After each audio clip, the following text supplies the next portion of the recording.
All right, I just got a hold of and read Godzilla versus Los Angeles, and I tell you what, I'm about to light this issue on fire. Because, man, this was one of the worst comics I've read in ages. This book was $8 for a big one shot, and this whole gonna donate the proceeds sort of thing, like, yeah, okay, whatever.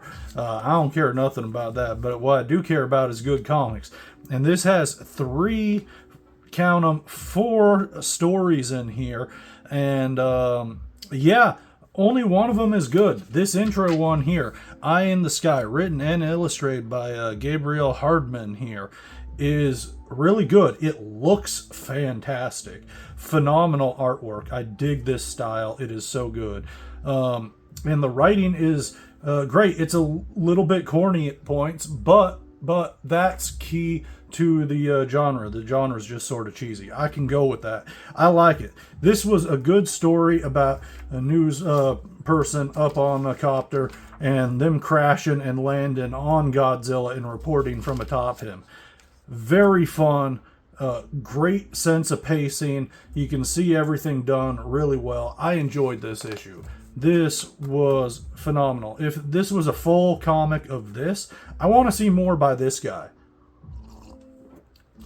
This was good. I enjoyed this quite a bit, and this is the sort of thing I'm expecting and wanting from a Godzilla action comic book. However, the rest of the comic is jokey like this here, and not to knock the person working on this here, but this is not what I'm looking for when I'm coming into my Godzilla comic. This is just a cutesy little story about a person working at like Universal Studios and Godzilla like showing up and wrecking some stuff.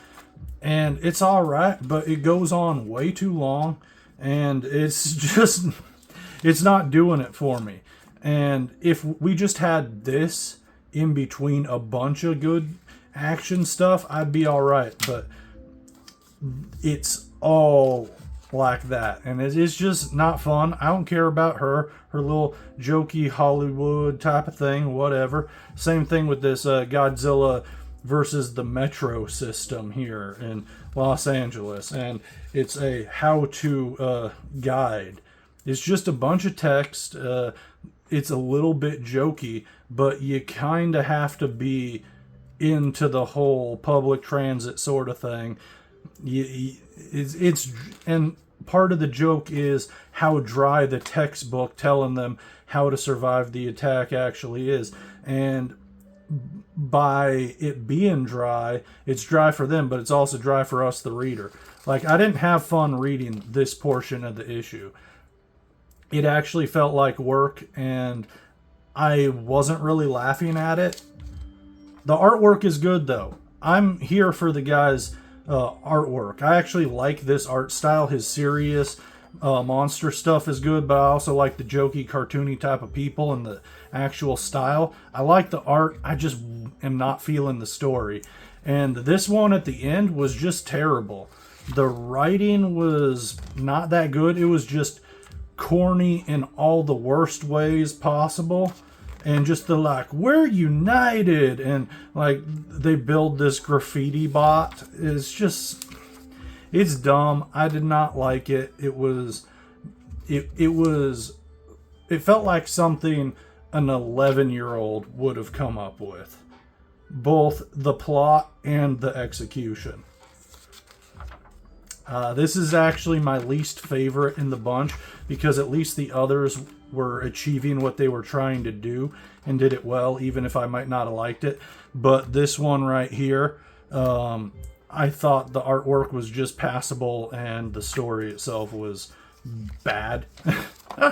This one, I'm just not for me. But if it was surrounded by more quality material, like if I liked the two behind it more, I would be all right with this and say it did a good job.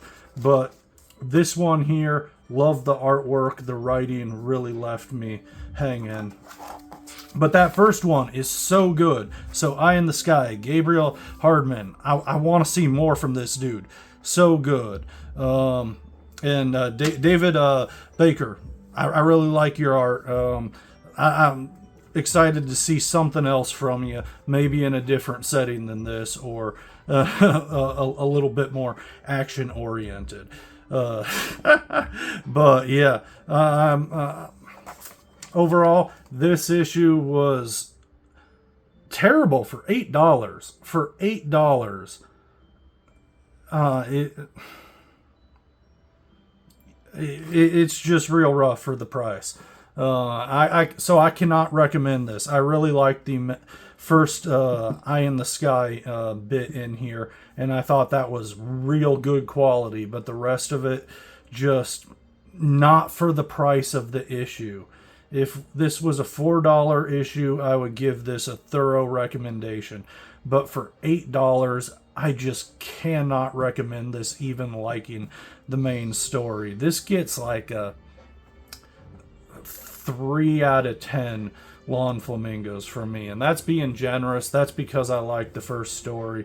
If it was just that by itself and it was much cheaper, I would give this the best of recommendations. But no, this was garbage, and it makes me kind of even question picking up any of these other versus whatever city ones, because that seems to be my takeaway from this. Is the second one of these I read, and I wasn't that crazy about the first one either, as I recall, just from the percentage of good materials. I don't know. Pretty disappointed in this. I thought I was going to be real stoked for it, but not so much. But you know what? I've been on a roll with reading really good comics, so you know we got to have them bumps in the road. You know, without them dips, the highs don't ride as good. So we'll see you for the next review.